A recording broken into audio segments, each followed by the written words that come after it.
Hello friends और dear student, स्वागत है आपका पावरफुल फिजिक्स यूट्यूब चैनल में। तो आज हम एक नए टॉपिक के बारे में पढ़ने वाले हैं।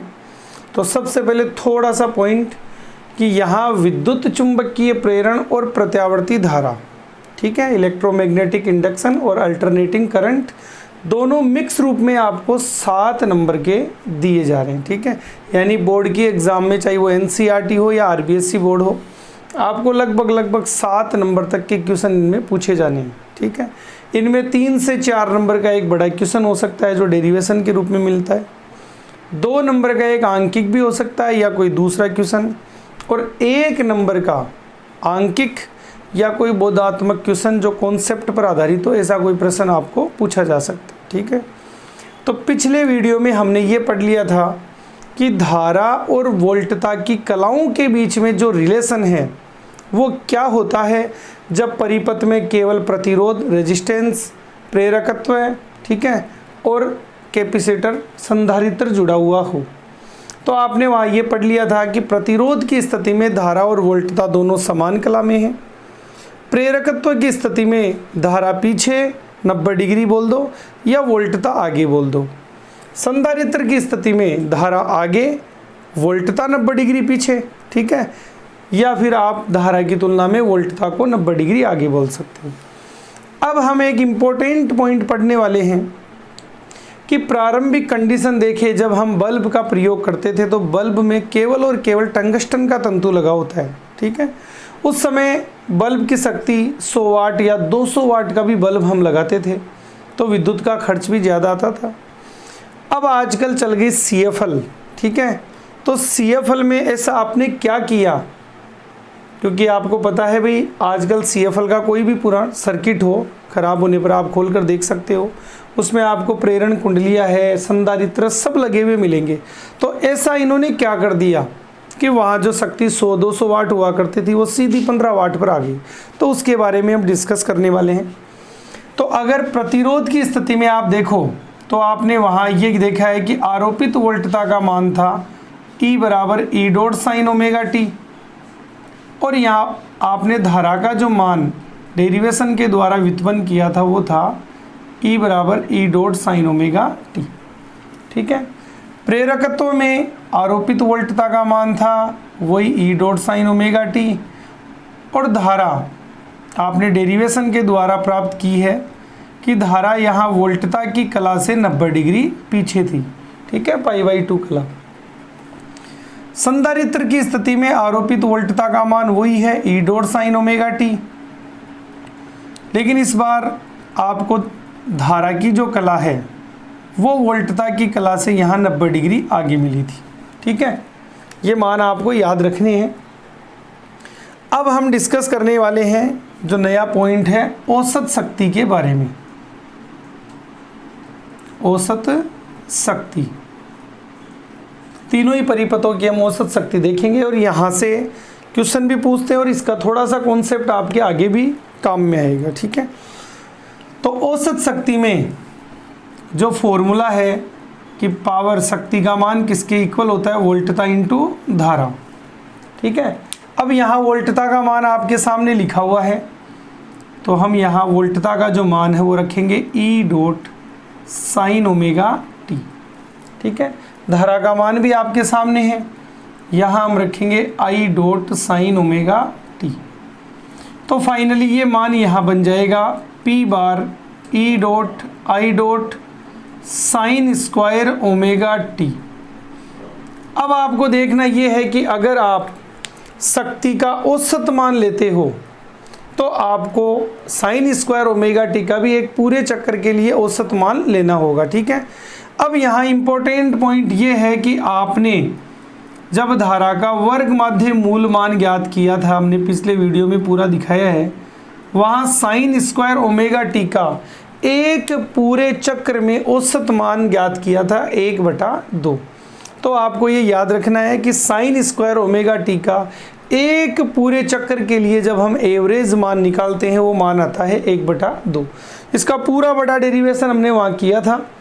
ठीक है, रूट मीन्स स्क्वायर वाले मान में। अब यहाँ आपको इतना नहीं करना है, तो यहाँ फाइनली मान है वो आ जाएगा P बार बराबर ई डॉट आई डॉट, और आप साइन स्क्वायर ओमेगा टी का जो एवरेज मान है, औसत मान है, वो रखोगे 1/2। अब 1/2 को आप नए सूत्र कन्वर्जन में आप इस प्रकार से भी लिख सकते हो कि ई डॉट बटा अंडर रूट 2 और आई डॉट बटा अंडर रूट 2, 2 को 2 जगह आपने अंडर रूट में डिवाइड कर लिया। तो यहाँ आपको याद है, तो जब हमने वर्ग माध्य मूल मान ज्ञात किया था तो आपने पढ़ा है कि E R M S equal होता है ई डॉट बटा अंडर रूट 2 और I R M S equal होता है आई डॉट बटा अंडर रूट 2। तो यहाँ फाइनली मान बन जाएगा आपका E R M S into I R M S.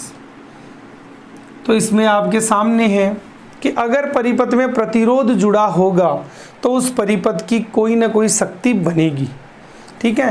लेकिन जब हम इन दोनों के बारे में पढ़ते हैं, इन दोनों के लिए जो औसत शक्ति का मान है वो आप एक ही जगह ज्ञात कर सकते हो, क्योंकि अंतर यही है कि यहाँ 90 डिग्री प्लस में और यहाँ 90 डिग्री माइनस में। तो अगर आप औसत शक्ति का मान निकालते हो, क्योंकि कई बार आपको इम्पोर्टेंट क्वेश्चन ये भी पूछा जाता है कि सिद्ध कीजिए कि प्रेरकीय या धारतीय परिपथ की जो औसत शक्ति है वो शून्य होती है, तो इसमें आप एक ही डेरिवेशन दोनों के लिए प्रयुक्त कर सकते हो।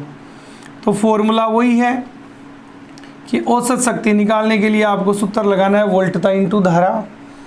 वोल्टता की समीकरण जो आपने पहले से काम में ले रखी है E dot sine omega t, और धारा का मान रखोगे आई डॉट साइन ओमेगा टी। अब प्लस और माइनस दोनों ही आप काम में ले सकते हो π/2।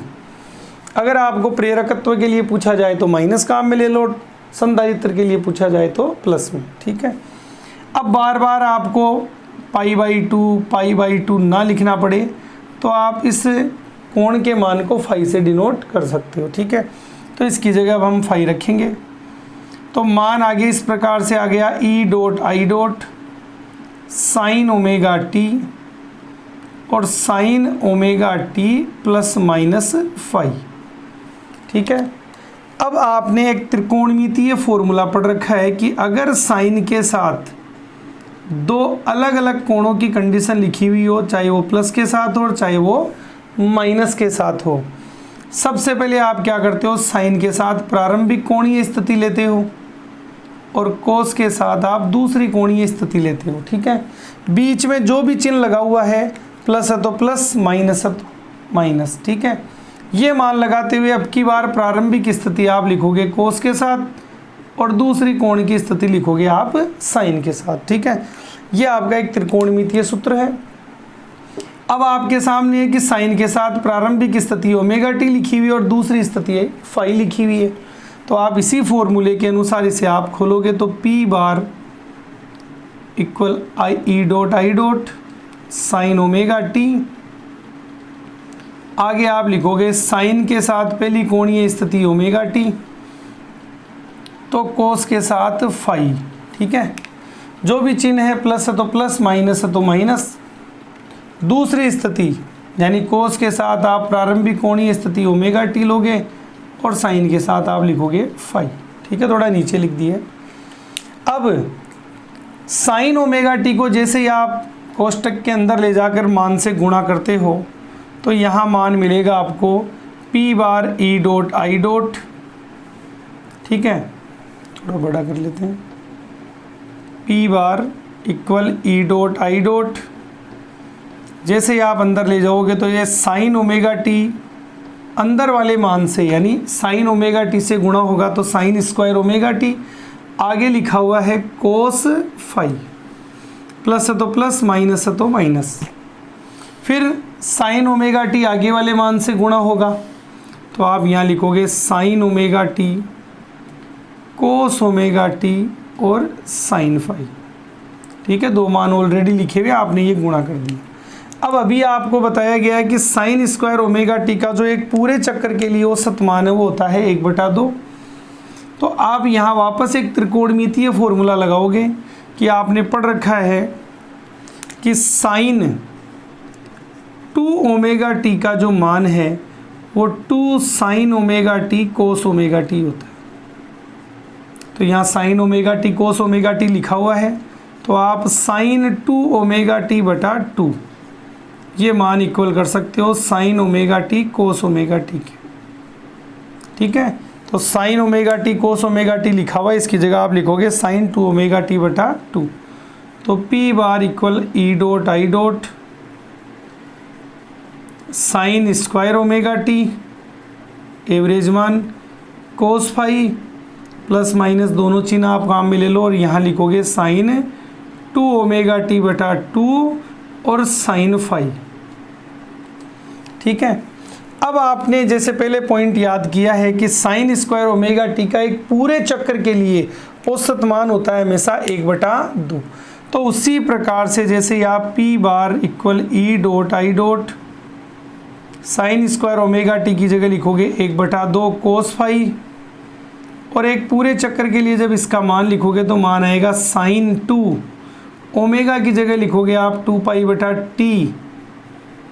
ठीक है, और स्मॉल टी की जगह आप पूरे चक्कर की बात करते हो तो यहाँ रखोगे कैपिटल टी। ठीक है, क्योंकि एक पूरे चक्कर की बात हम कर रहे हैं और आगे साइन फाई की जगह ये साइन फाई आ गया। जैसे ही टी से टी आप काटते हो तो यहाँ कंडीशन बनेगी साइन 2 पाई की, तो साइन 2 पाई की कंडीशन बने चाहे साइन 4 पाई की कंडीशन बने, दोनों ही स्थितियों में मान कितना है 0। तो आपको याद रखना है कि अगर साइन 2 ओमेगा टी कहीं लिखा हुआ हो तो एक पूरे चक्कर के लिए इसका औसत मान होता है 0। तो ये 0 होने पर आगे वाला मान भी 0। तो फाइनली फॉर्मूला बचेगा P bar E dot I dot बटा 2 और ये बच गया कोस फाई। तो आप इस तरीके से भी लिख सकते हो ई डॉट बटा √2 आई डॉट बटा √2 कोस फाई और ई डॉट बटा √2 को आप बोलोगे E R M S, I dot बटा √2 को बोलोगे I R M S cos phi. अब आपके सामने है कि फाई का जो मान है वो कितना है या 90 डिग्री। तो जैसे ही आप फाई की जगह π/2 रखोगे तो फाइनली यहाँ पर औसत शक्ति का मान है वो आ जाएगा 0। तो 0 का मतलब कि ये अगर किसी भी परिपथ में लगे हुए हों यानी प्रेरकत्व या संधारित्र, तो उस परिपथ का औसत मान, शक्ति का औसत मान होगा 0। यानी ऐसे परिपथ आपके इलेक्ट्रॉनिक परिपथ में से कोई विद्युत ऊर्जा का खर्च नहीं करेंगे क्योंकि इनकी औसत शक्ति का मान ही 0 है। तो इसीलिए बल्ब की तुलना में जैसे आपने CFL को काम में लिया तो उसमें ये कंटेंट बढ़ा दिए, वहाँ प्रेरकत्व भी लगे हुए हैं, संधारित्र भी लगे हुए हैं, तो रोशनी उतनी मिल गई आपको लेकिन शक्ति का मान कम हो गया। ठीक है, तो इसलिए अगर किसी परिपथ में L और C लगे हुए हों, ठीक है, तो ऐसा परिपथ हमारे लिए फ़ायदेमंद है।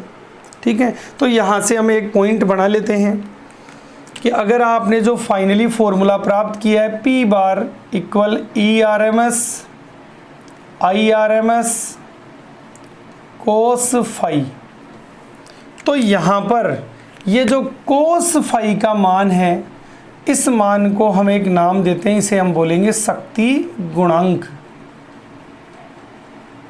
तो इसकी एक परिभाषा तो इस प्रकार से बन जाएगी कि अगर किसी प्रत्यावर्ती परिपथ में चाहे प्रतिरोध जुड़ा हुआ हो, चाहे प्रेरकत्व हो, चाहे संधारित्र हो, ठीक है, तो प्रत्यावर्ती धारा और वोल्टता की कलाओं के बीच में जो भी कोण है उस कोण की कोज्या को ही आप बोलते हो परिपथ का शक्ति गुणांक। ठीक है, तो आप परिभाषा इस तरीके से बोल सकते हो कि प्रत्यावर्ती धारा व प्रत्यावर्ती वोल्टता, प्रत्यावर्ती धारा व प्रत्यावर्ती वोल्टता की कलाओं के मध्य के कोण की कोज्या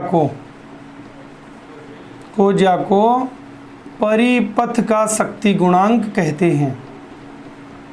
परिपथ का शक्ति गुणांक कहते हैं। तो ये शक्ति गुणांक की परिभाषा। और आगे इम्पोर्टेंट पॉइंट ये है कि आपने जो परिभाषा लिखी है कि कोस फाई को आप शक्ति गुणांक बोलते हो, तो सूत्र बन जाएगा P बार बटा E R M S into I R M S. अब ERMS इंटू IRMS को आप यहाँ बोल सकते हो फाइनली PRMS, ठीक है। तो ऐसी शक्ति को, जैसे ये औसत शक्ति है तो PRMS, इस शक्ति को आप क्या बोलोगे, तो इसे आप बोलोगे आभासी शक्ति। तो एक फॉर्मूला यहाँ और आ गया कि औसत शक्ति और आभासी शक्ति के अनुपात को भी आप क्या बोलते हो, शक्ति गुणांक, ठीक है। तो प्रत्यावर्ती धारा परिपथ में प्रत्यावर्ती वोल्टता और धारा के मध्य बने कोण की जो कोज्या है उसी को आप बोलते हो परिपथ का शक्ति गुणांक, ठीक है।